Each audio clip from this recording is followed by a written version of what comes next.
Boa noite, muito bem-vindo, muito bem-vinda. Você que está conosco ao vivo, você que vai ver a gravação, você que vai chegar depois. Eu quero declarar que nosso clamor é para que o Senhor abençoe você e a tua casa. Que você possa desfrutar, a minha companheira aqui, que você possa desfrutar dos sonhos de Deus para a tua vida, das mensagens do Senhor para edificar a tua casa, a tua família. E hoje a gente vai falar sobre, o título de hoje é Apesar das circunstâncias, eu prossigo. Apesar das circunstâncias, eu prossigo. E quanto mais a gente vive, como é providencial um título como esse? Como é verdadeiro? Como é necessário? Porque eu tenho convicção que você que está nos assistindo agora, você que vai ver essa gravação, você em algum momento da sua vida, ou talvez exatamente agora, está vivendo a fase mais desafiadora, mais difícil, mais dolorosa. E hoje o Senhor nos chama para uma palavra de consolo, sim, de renovo das nossas forças, sim, mas também de um convite para dizer: escuta, existem milagres, existe poder escondido atrás de cada uma dessas circunstâncias que são desafiadoras, apesar delas. Quando a gente prossegue, a gente consegue enxergar coisas que de outra forma a gente não enxergaria, ou não teria o insumo para vivenciar tanta experiência com Deus, se aquela circunstância X ou Y não acontecesse. E é isso que o Senhor está nos convidando hoje. E aí eu quero te convidar também a mergulhar nisso. Vamos lá? A primeira palavra-chave desse nosso bate-papo aqui está em Atos 5:29. Olha só. Então Pedro e os demais apóstolos afirmaram: antes importa obedecer a Deus do que aos homens. A gente daqui a pouco vai entender mais sobre o contexto, em que contexto eles estavam quando eles falaram isso. Mas isso é muito importante. Isso é de uma certeza de para quem eles servem, é de uma fala que, dentro da circunstância que eles estavam, não é só uma frase bonita, espiritualizada, aonde eles estavam, no tipo de situação que eles estavam. Para falar isso aqui, é porque realmente sabia quem Deus era na vida deles. E a gente vai entender esse contexto. A caminhada cristã, ela não tem nenhum tipo de protocolo de atestado de que não vai haver problema, dor, perseguição. Na verdade, muitas vezes é o inverso. Porque as circunstâncias são elementos que Deus usa para tratar com a gente. Uma vez um pastor que eu gosto muito, chamado Luciano Subirá, ele estava trazendo um estudo breve, um vídeo, se não me engano, de 10 a 20 minutos. E ele estava falando sobre a importância de desenvolver a nossa salvação. E a gente vai entender o que eu quero dizer aqui dentro desse contexto, tá?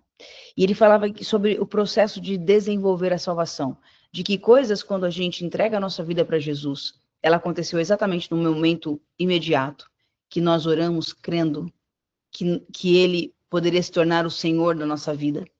Há coisas que acontecem ali, mas existem outras que vão acontecer ao longo da nossa jornada nessa dimensão, nessa terra. E outras que só vão acontecer no momento em que Jesus voltar para poder buscar a sua igreja. E, e essa lógica que a Bíblia ensina, ela vai ver o ser humano de forma trina: espírito, alma e corpo. E o conceito de desenvolver a salvação nesse estudo, esse pastor ensina que é exatamente isso que acontece conosco. Há um aspecto que Deus faz no nosso espírito. Há outro aspecto na alma e outro aspecto no corpo. E o que ele faz no espírito, no momento que, se você não teve a oportunidade ainda, fica tranquilo que ao final desse encontro você vai ter a oportunidade de poder reconhecer que nós erramos e que nós tomamos as nossas próprias decisões, seguimos o nosso caminho e que isso nos levou para longe da presença de Deus, longe do que ele sonhou. E isso nos fez errar o alvo. E esse errar o alvo é o que a Bíblia chama de pecado. Naturalmente, nosso espírito morreu. Morreu porque o ambiente que o nosso espírito foi feito para viver é a presença de Deus. Então, até que a gente possa reconhecer que nós pecamos e precisamos do perdão de Deus e que desejamos que ele possa nos receber como filho, porque nós o recebemos como nosso Senhor, até que isso aconteça, nosso espírito está morto. Mas a Bíblia conta que quando no nosso coração a gente crê e com a boca a gente confessa, imediatamente, nesse momento, nosso espírito volta a viver. Então, o desenvolvimento da nossa salvação, que começou aqui, ao ter essa confissão de Cristo, o nosso espírito imediatamente volta a viver. Só que aí, agora, nós vamos para a segunda etapa, segundo aspecto da vida humana, que é a alma. Que enquanto vivemos nessa dimensão, aqui nessa terra, a nossa salvação, as mudanças de hábito, a transformação de pensamento, o curar da forma com que sentimos ou pensamos, o moldar um caráter de Cristo, é na alma e é durante a nossa jornada aqui nessa terra. É durante. E esse elemento da nossa alma é aqui aonde as circunstâncias atuam. E eu vou voltar já já aqui, só para fechar a linha de raciocínio. O terceiro ponto é no corpo. A Bíblia fala que quando Jesus voltar, nós seremos transfigurados. O nosso corpo físico, que hoje é quase que um tipo de uma cabana, sabe? Ele vai ser transformado num corpo celestial, como o próprio corpo do nosso Senhor Deus. E também será algo que vai acontecer, só que isso será algo que vai acontecer lá na frente. Quando terminar os tempos, quando a palavra fala sobre o final desta era, onde Jesus volta para poder literalmente reinar conosco em uma nova forma de vida, um novo céu, uma nova terra. E isso vai acontecer lá, quando este tempo findar. Só que no meio do caminho está aqui, está a nossa alma. E é por isso que as circunstâncias são tão importantes. As circunstâncias estão tratando com este elemento, a nossa alma. Está trabalhando o nosso caráter, está trabalhando a nossa fé efetiva no Senhor. Está mexendo com as nossas formas de pensar e de sentir, de falar, de entender. Está moldando a cultura que a gente foi treinado por esse mundo para criar uma nova cultura do reino de Deus, que é contramão desse mundo por completo. Então é por isso que as circunstâncias elas são tão importantes, é por isso que existe tanto segredo de milagre por trás das circunstâncias. E é exatamente o cerne disso que essa palavra diz. Esse é o cerne dessa palavra. Pedro, João, os apóstolos, homens de Deus, mulheres de Deus, eles foram presos, foram perseguidos, passaram por escassez severa, tiveram doenças, tiveram medo, passaram por muita aflição, por muita dor. Mas é impressionante. Quando a gente olha a palavra, esses homens, eles entenderam tão profundamente quem Deus era. Eles tiveram de verdade uma experiência, um encontro, um relacionamento, uma intimidade com Jesus tão genuína, que eles entenderam que apesar das circunstâncias, eu vou prosseguir para o alvo. O meu alvo é Jesus. O meu alvo é que a minha alma seja desenvolvida, transformada, seja modificada à imagem daquele que me comprou com sangue. Seja moldada à imagem desse Deus Todo-Poderoso que se manifestou como um homem para nos mostrar uma forma de viver. E aí Pedro, João, Paulo e Silas viveram, como eu comentei, nessas prisões, passando por esses açoites, passando por coisas que eram completamente malucas. Só que foi em situação assim, como por exemplo Paulo e Silas, lá em Atos 16, 16 a 40. Paulo libertou uma jovem que estava possessa. E isso abalou por completo os senhores da época. Era uma loucura. Imagina alguém que passa uma vida inteira sofrendo com uma doença. E aí vem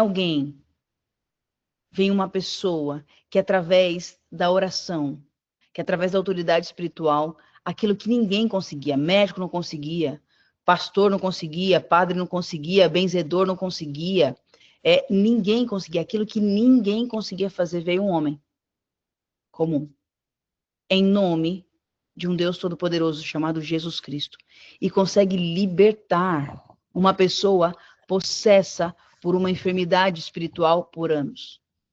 Isso abalou aquelas pessoas. Qual que foi a consequência disso? Eles foram mais do que repreendidos. Eles foram presos. Aquilo foi tido como uma afronta tão grande que eles foram presos, açoitados, bateram, mas assim, bater com força, de arrancar pedaços, de sofrimento, de torturas que a gente não consegue nem imaginar. Então, se imagina que loucura. Alguém que foi um instrumento de trazer libertação, vida, cura para uma criança, uma adolescente, uma jovem. E, na época, aqueles que não aceitavam pegaram esses homens e prenderam, bateram, maltrataram, fizeram o que você imaginar. Tem lógica nisso? Não tem nenhuma? Não tem nenhuma lógica. Humana, não. Só que aí agora mora a lógica de Deus. Olha só, olha que coisa importante. Coisa importante também para dizer, quando você for ler sobre isso na palavra, vai contar que eles estavam no cárcere de baixo, ou cárcere interior. Isso é uma das coisas que eles colocam lá. Só para você entender, era um dos lugares mais humilhantes que tinha para se ficar. Por quê? As prisões da época, elas tinham como se fossem andares mesmo, né? Literalmente andares. E o cárcere de baixo, ou cárcere interior, era o último. Qual que era o ponto? Não existia estrutura de banheiro. Não tinha saneamento básico. Toda a urina, fezes e todo o mais que você imaginar escorria de todos os outros andares para o cárcere interior. E eles estavam ali, de cócoras, acho que é assim que fala, né, agachado, sobre as duas pernas, com os punhos amarrados nas pernas, assim, nesse lugar. Nesse lugar. Se você pode, para um pouquinho, imagina, fecha os teus olhos um pouco. Imagina um lugar escuro, fétido, completamente fétido, nojento, humilhante, amarrado, de forma da pior posição possível. Horas, dias, tempos e tempos e tempos e tempos. Escuro, sombrio, gelado. E estando ali, por quem implantou o reino de Deus, por quem implantou cura, por quem implantou libertação. Você imagina isso? Se você olhar para a nossa vida, eu não sei sobre a sua, mas eu posso dizer sobre a minha. Eu já passei por coisas muito dolorosas, muito desafiadoras, muito terríveis, mas não foi perto do que esses homens passaram. E aí a Bíblia vai contar que à meia-noite eles oravam e cantavam louvores a Deus. Neste lugar, nessa circunstância, eles oravam e cantavam louvores a Deus. Os demais presos ouviam e de repente, o de repente, Deus, de repente um terremoto abalou por completo os alicerces da prisão. As portas se abriram e as correntes caíram. Se liga nisso. No meio dessa circunstância, eles oravam e adoravam. Eles oravam e adoraram com uma sinceridade de espírito tão real, tão genuína, que o próprio Deus se manifestou ali como um terremoto. Tudo caiu por terra. A prisão caiu por terra, as correntes caíram, tudo. E aí, imagina como ficaram as pessoas. Os presos ficaram desesperados. Olha só, o carcereiro, tinha um carcereiro, desesperado, ele queria se matar, porque era uma coisa tão estrondosa, tão desesperadora, que ele queria tirar a própria vida. Só que aí Paulo chega para ele e fala assim: não, para com isso. Não te faças nenhum mal. Não tire a sua vida. Não tire a sua vida. Existe alguém aqui nesse lugar. Existe alguém aqui nesse lugar que você precisa conhecer. Falou assim, ó, nós estamos aqui, estamos todos aqui, não tira a sua vida, escuta. Você não está sozinho nisso, acorda.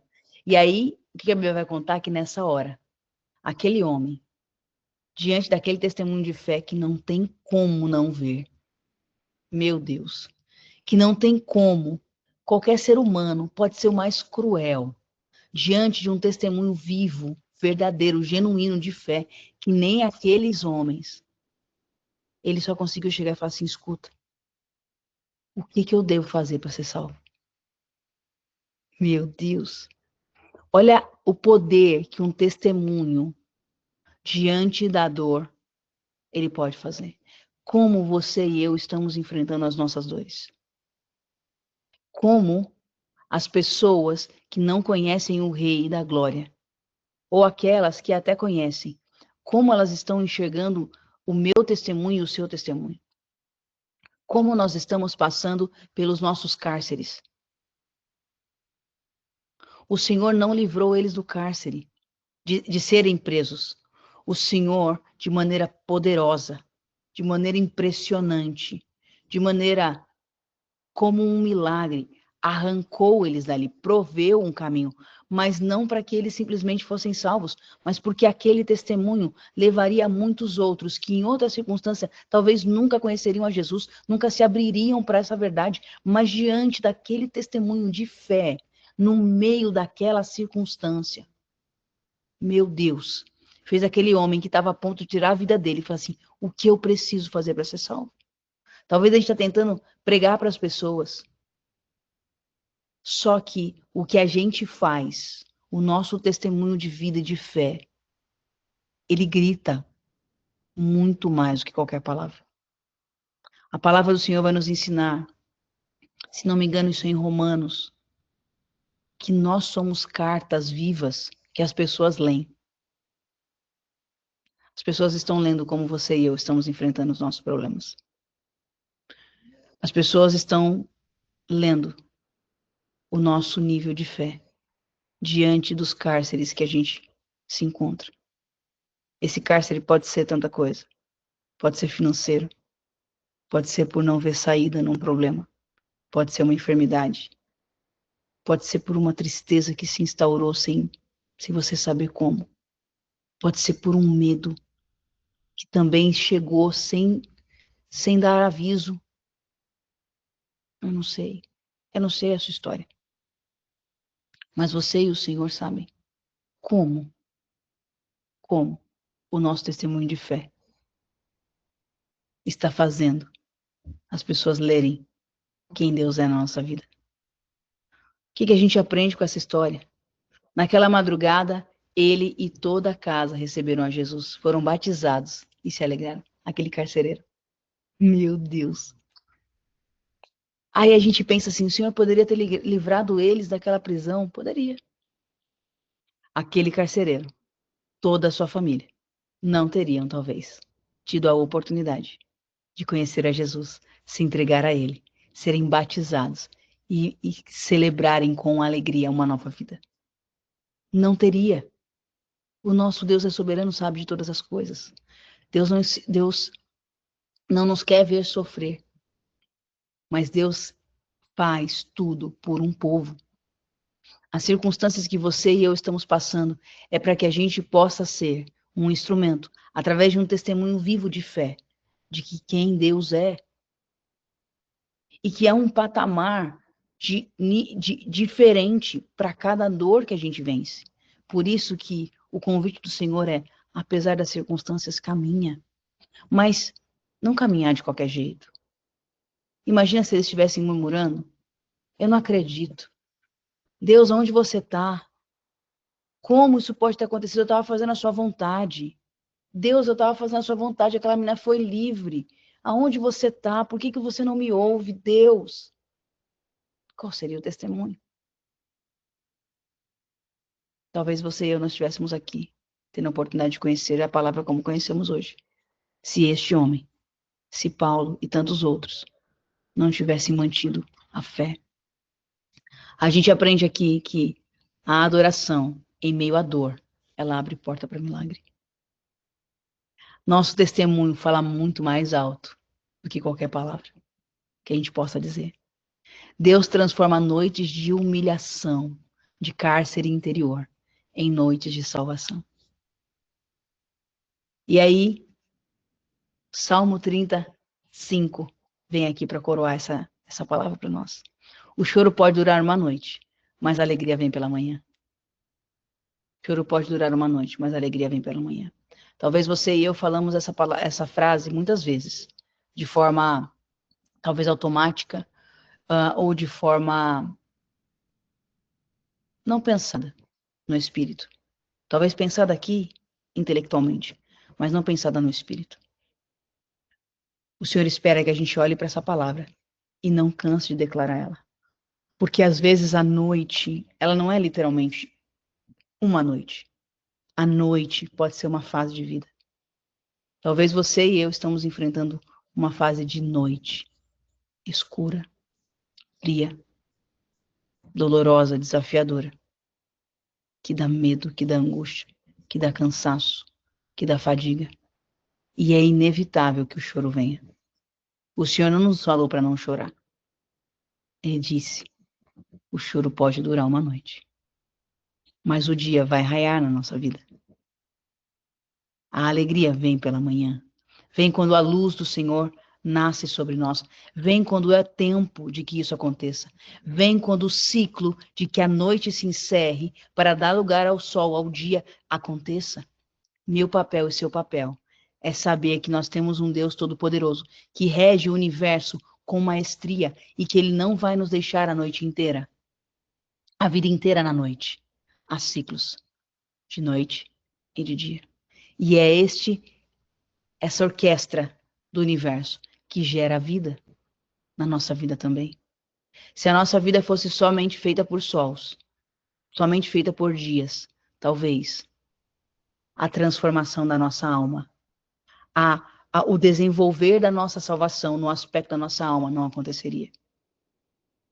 Importa para o Senhor transformar o nosso coração à imagem e semelhança dele, resgatar por completo a nossa vida. E, através disso, um testemunho vivo que manifesta milagre, de uma adoração no meio da dor, de uma adoração no meio do desafio, que faz com que o Deus Todo-Poderoso seja visto por aqueles que talvez não iam ver, se fosse uma circunstância diferente. A alegria vem pela manhã. Pedro e João, Atos 5, 12 e 29. Muitos milagres eram realizados pelas mãos dos apóstolos. O povo os admirava, até a sombra de Pedro curava enfermos. Mas os religiosos, cheios de inveja, prendiam eles, açoitavam, batiam, maltratavam. Um anjo, porém, abriu as portas da prisão. Lembra? Pedro foi preso. O povo, que era um povo que caminhava com ele, ficou desesperado. Mas o que eles foram fazer? Eles foram orar. E foram orar na casa. Que nem a gente está fazendo aqui. A gente está em casa. Está na sua, estou na minha. Mas nós simbolizamos uma casa. E oravam, e oravam, e oravam. O Senhor enviou um anjo que abriu a porta das prisões. E aí, quando eles foram questionados, quando eles foram perguntados, quando eles voltaram, e aí, o que vocês fizeram? Aí vem a palavra inicial do nosso bate-papo aqui. Antes importa obedecer a Deus do que aos homens. O movimento de Deus, o que a gente aprende aqui? O mover de Deus nem sempre vai ser compreendido. O mover de Deus na nossa vida nem sempre vai ser compreendido. Algumas pessoas podem tentar de maneira totalmente, talvez até inconsciente, mas podem ser instrumentos para tentar nos aprisionar. Nossa briga não é contra carne e sangue, adore. Adore, porque o nosso Deus vai prover o caminho, através de um clamor, através de uma fé verdadeira, através de uma espera no Pai. Uma criança obediente espera no Pai. Espera a hora que o Pai vai fazer, porque o Pai pode, o Pai dá conta, o Pai consegue, o Pai é forte. O que eu preciso fazer é a minha parte. Muitas vezes a minha parte é obedecer, muitas vezes a minha parte é esperar, muitas vezes a minha parte é executar algo que eu sei que ele já me falou e que é algo que eu não gostaria de fazer, mas pela palavra dele eu vou lá e faço. E no meio das circunstâncias, mesmo que o movimento de Deus não foi entendido e algo me aprisionou, o Senhor vai abrir as portas. E aí o nome de Jesus atrai milagres. Mas ele também levanta opressores. A palavra vai dizer que o Senhor nos dará muita vitória com perseguições. A palavra diz que quando Jesus foi questionado, né, sobre a postura dele, ele falou assim: eu não vim trazer paz, eu vim trazer espada. O Senhor nos chamou para entender que essa ilusão que foi colocada muitas vezes na nossa cabeça por essa cultura que a gente está hoje, da uma busca desenfreada pelo prazer, pela boa vida. Isso tem nos enganado cada vez mais, tem colocado as pessoas cada vez mais longe da vontade de Deus, porque é uma mentira, é um engano acreditar que está tudo bem, eu estou bem com Deus quando a minha vida está toda bem. Tem muita gente passando por sofrimento, que é provido por Deus, achando que Deus não está com ele. E tem muitos outros que estão vivendo uma grande bonança, achando que Deus está com eles abençoando, e Deus já saiu dali faz tempo. O Senhor está nos chamando para acordar, para entender que há poder em circunstâncias, seja elas quais forem, se eu entender quem é aquele que me chamou, quem é o meu rei.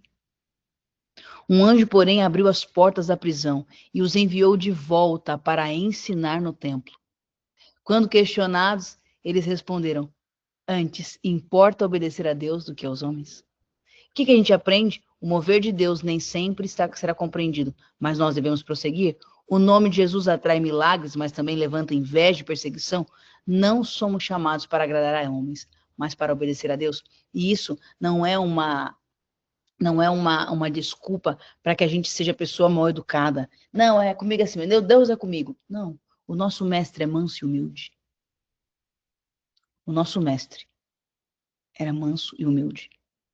Ele tinha postura. Ele não obedecia a homens, ele obedecia somente a Deus, mas ele era amável.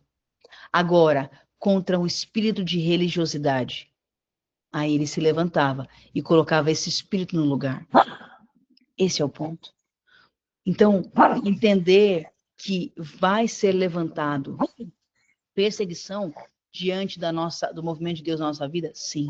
Mas eu preciso me lembrar que a minha briga não é contra carne e sangue. Que o testemunho do meu mestre é ser manso e humilde. E ser manso não é passivo. Pelo contrário, o manso, aquele que tem poder para matar, mas ele põe a mão na alma. E por causa do doce Espírito, ele tem domínio próprio, este fruto poderoso do Espírito Santo. E ele sabe entregar ao outro aquilo mesmo que ele não mereça. Entregar ao outro mansidão, entregar ao outro paz, entregar ao outro compreensão, entregar ao outro firmeza, ainda que ele não mereça. Ele entendeu.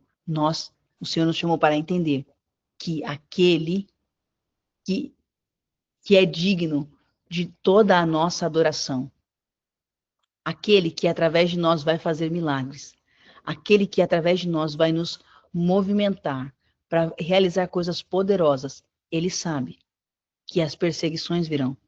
Por isso que eu preciso entender que a minha vida importa a uma plateia de um homem só, que é o Senhor Deus.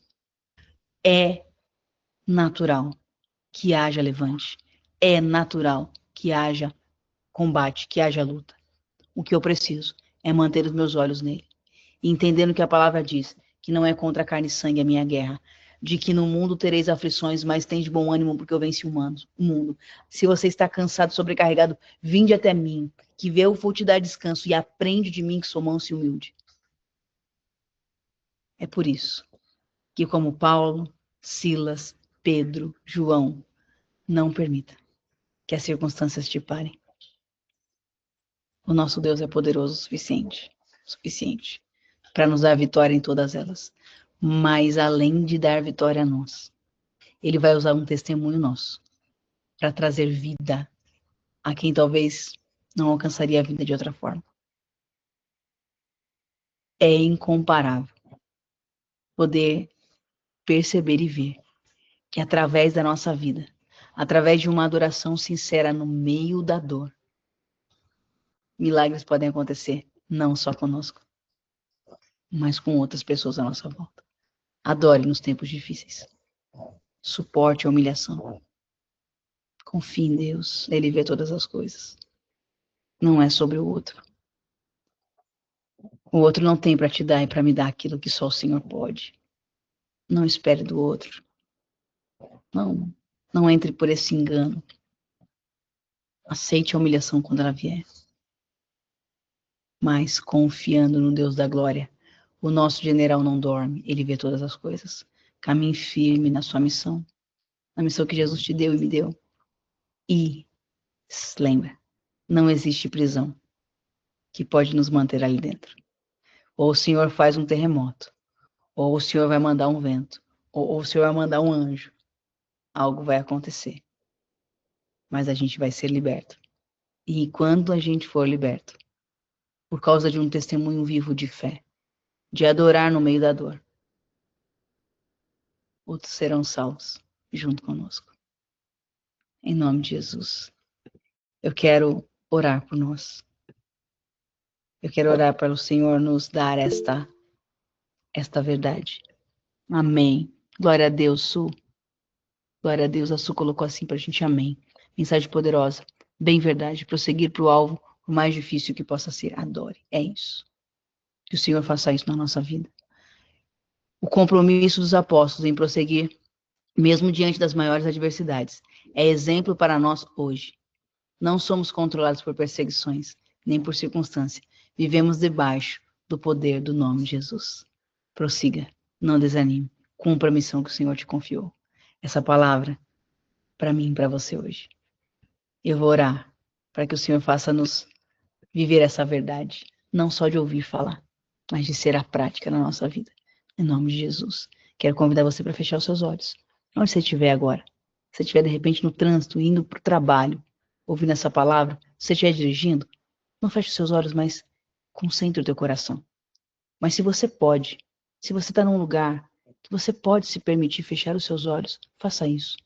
Tenha esse momento com o Senhor. Tenha esse momento com o teu Pai. Amém. Senhor, obrigada por essa palavra tão poderosa. Nós precisamos tanto disso, meu Deus. Eu te agradeço porque o Senhor trouxe a nós uma lembrança, uma instrução, um desafio, um despertar, um sacode. Nós precisamos tanto. E que cada vez que se aproximam os tempos, mais ainda nós vamos precisar disso. Pai, em nome de Jesus, que essa não seja só uma palavra. Mas eu declaro em nome de Jesus que a unção que o Senhor deu para a pastora Marta, que alcançou a nossa vida aqui hoje, nesse encontro em casa. Eu oro para que em nome de Jesus essa unção alcance o nosso coração, alcance a nossa vida. Nos ajuda a lembrar disso, na hora onde, quando a gente estiver no nosso cárcere interior, no cárcere baixo, como estava Paulo, Pai. Nos ajuda a ter, Senhor, a fé que aqueles homens tiveram, nos ajude a desenvolver a nossa fé. O Senhor já deu para cada um de nós uma porção de fé. E às vezes a gente te pede mais fé. Só que muitas vezes essa oração, ela não é a oração mais adequada, porque o Senhor já nos deu um nível de fé e nós não estamos exercendo Ele mesmo. É por meio de exercer a fé que mais fé vem. Então nos ajuda, Pai, a fazer esse exercício de conseguir adorar no meio da dor, de conseguir adorar no meio da circunstância, seja ela qual for. Nos ajuda a ter um testemunho vivo, Pai, um testemunho real, de quem confia no Rei da Glória, de quem sabe por que preço foi comprado. Eu oro em nome de Jesus, Pai, agora, que toda afronta de Satanás que se levanta contra a nossa vida, tentando nos roubar, tentando nos distrair, tentando nos fazer não viver a verdade da palavra, nós declaramos agora em nome de Jesus, caia por terra toda tentativa de roubo de Satanás da nossa vida.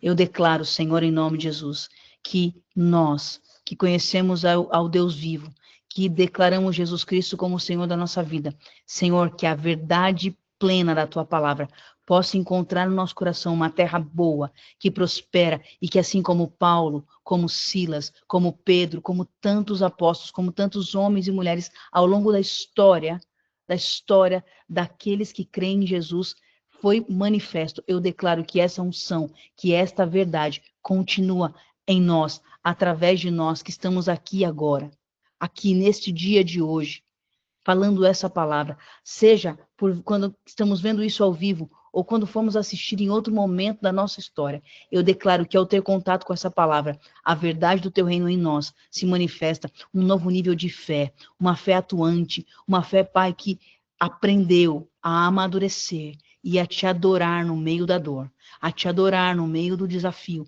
entendendo que muito mais do que somente livrar a nós, é desejo do teu coração manifestar milagre que alcança o outro. Senhor, a maior força que temos é ser um testemunho vivo, uma carta que pode ser lida pelas pessoas à nossa volta. Em nome de Jesus, Pai, nos permita viver essa verdade de verdade. Eu oro por mim e por cada um dos meus irmãos que estão aqui. E declaro, Senhor, que como esses homens tão preciosos que a gente tem lido sobre eles escrevendo isso com a própria vida, que nós hoje, nessa época que estamos, que aprove ao Senhor, estamos nessa dimensão da história. Que a gente dê continuidade a isso. Que a gente dê continuidade a esse nível de fé. Que a gente dê continuidade a esse nível de consciência. De que se nós estivermos em Ti, não importa a circunstância, ao prosseguir, os milagres vão acontecer. Não só na nossa história, mas naquele que o Senhor preparou para que pudesse ser salvo através do nosso testemunho. Eu declaro isso, Pai, com o meu coração, crendo que o Senhor é soberano sobre a nossa vida. Em nome de Jesus. Amém. Eu te abençoo. Eu abençoo a tua casa, a tua família. E eu quero te dizer que, amém, glória a Deus. Eu quero dizer para você que talvez você está ouvindo essa gravação e você não teve a oportunidade ainda de entregar sua vida para Jesus. Talvez você nem compreenda profundamente o que isso quer dizer. De forma muito simples, o Senhor criou você e eu. Criou o ser humano, a humanidade, para ser imagem dele. Só que o Senhor nos deu livre-arbítrio, poder de decisão. Porque Deus queria filhos e não escravos. E o Senhor nos deu uma identidade de filho. Já estava em nós tudo que nós precisávamos, tudo. Mas a sutileza do mal, que habita nessa terra, neste mundo, conseguiu alcançar o coração do ser humano e dizer e fazer pergunta dizendo assim, ó, será que você não é mais do que isso? Qual é a sua identidade? Será que você não pode saber como Deus? De forma sutil, fez com que a gente pudesse questionar a nossa própria identidade. Esquecer quem a gente realmente era, filho do Deus Altíssimo. E tomamos uma decisão e desobedecemos. Cada um ao seu modo, porque a palavra diz que todos os homens pecaram. Começou lá em Adão e Eva, mas alcançou você e eu e as próximas gerações. Porque a raiz do pecado, que é decidir viver uma vida independente de Deus, matou o nosso espírito. E a palavra diz que você e eu tentamos, de várias formas, com boas obras, com religiões, com várias formas. Só que é insuficiente, a gente não dá conta de voltar ao abismo que as nossas decisões, mesmo que inconscientes, geraram. O abismo entre eu e você e Deus. A gente não dá conta de corrigir. Só que o Senhor Deus se importou e Ele proveu o caminho. Ele enviou Jesus para pagar o preço que você e eu não poderíamos. Morreu uma morte de cruz. Morreu o meu pecado, o seu pecado. Para nos ensinar o que realmente é viver uma vida como filho de Deus. E prover um caminho para que a gente pudesse de novo. E eu só preciso fazer uma coisa, você só precisa fazer uma coisa. Reconhecer de forma sincera no meu coração e no seu coração, de que nós pecamos e que o nosso pecado nos afastou do Senhor. Mas de que a gente não quer mais essa vida. De que a gente deseja que Ele seja Senhor e Mestre sobre a nossa vida, sobre o nosso coração. E quando nós cremos com o nosso coração e confessamos isso com a nossa boca, a Bíblia diz que nossa vida encontra salvação. E é por isso que eu quero te fazer esse convite agora. Se você entende que essa palavra é para você, não importa onde você esteja assistindo, se essa palavra é para você, eu quero convidar você agora, a crendo no teu coração, poder declarar com a sua boca que você se arrepende dos seus pecados e que você recebe Jesus Cristo como seu Senhor e Salvador. Repita comigo essa oração muito simples, mas extremamente poderosa. Senhor Jesus, eu hoje ouvi a tua voz. Eu reconheço que eu sou pecador e que o meu pecado me afastou de ti. Mas eu me arrependo e eu te peço, me lava com teu sangue. Escreve o meu nome no livro da vida, porque hoje eu te recebo como meu Senhor e suficiente Salvador. E por isso eu sei que ainda que eu morresse hoje, eu já estaria em seus braços. Em nome de Jesus. Amém? Amém. Eu te abençoo. Se isso foi uma verdade na sua vida hoje, me permita saber. Vai ser uma alegria poder orar por você. Manda um direct para mim lá no Cap Likeness. E eu quero poder abençoar a tua vida e orar por você. Isso isso não tem nada a ver com religião. Tem sobre uma vida de relacionamento e intimidade com Deus vivo, Jesus Cristo. Amém? Glória a Deus. Te abençoo. Ah, e antes disso, Su, te abençoo, meu amor. Você gostaria de pedir alguma oração por você ou por alguém? Se sim, a gente ora. Se não, a gente encerra e abençoa toda a nossa família, de forma geral. Você que diz. Não? Tamo junto? Fechou. Então abençoo você. Abençoa tua saúde. Abençoa a recuperação da saúde. Tudo em paz. Glória a Deus. Que você e a sua casa, cada dia mais, prosperem em ver a glória de Deus. E que cada desafio só te faça ser um testemunho vivo do Deus Todo-Poderoso. Em nome de Jesus. E abençoo você, a tua casa, as tuas finanças, o teu relacionamento com Deus, o seu relacionamento familiar. Que o Senhor possa brilhar o rosto dele em você. Que as pessoas conheçam que existe um Deus real por causa do teu testemunho de adoração no meio da tempestade, no meio da dor. Em nome de Jesus. Te abençoo. Beijo. Até semana que vem.